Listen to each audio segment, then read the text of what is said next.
ఈరోజు మనము ముల్లంగి పరాఠా ఎలా చేసుకోవాలో చూద్దాం. ఒక ప్యాన్ పెట్టుకొని అందులో ఒక 3 టేబుల్ స్పూన్ ఆయిల్ వేసుకోవాలి.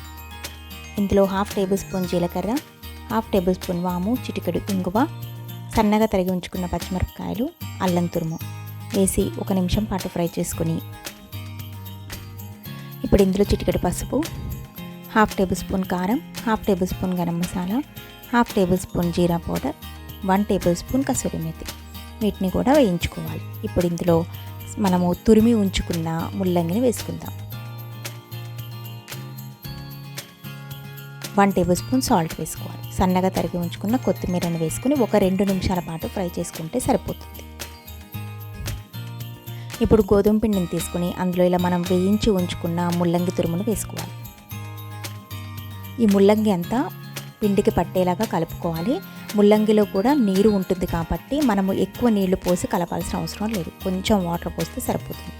ఇలా ముద్దలాగా చపాతీ పిండిలాగా కలుపుకున్న తర్వాత కొంచెం ఆయిల్ వేసి మూత పెట్టి ఒక అరగంట పాటు నాననివ్వాలి.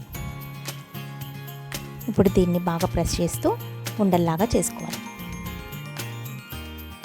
ఇలా బాగా రోల్ చేసుకోవాలి. మనం ఎంత రోల్ చేస్తే అంత సాఫ్ట్గా అవుతుంది పిండి.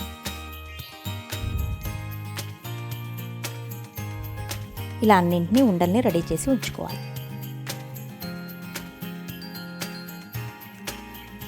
ఇప్పుడు వీటిని చపాతీలాగా చేసుకుందాం.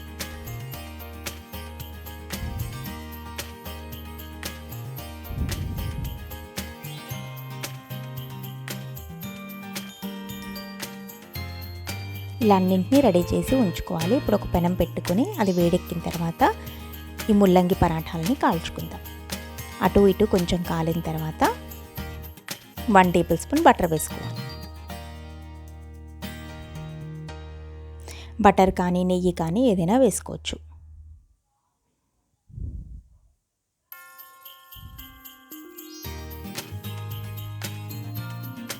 చూసారు కదా ఎంత బాగా కాలిపోయాయో. ఎంతో హెల్దీ టేస్టీ అయిన ముల్లంగి పరాఠా రెడీ అయిపోయింది. దీన్ని రైతాతో సర్వ్ చేయండి. ఏ రైతా అయినా పర్వాలేదు.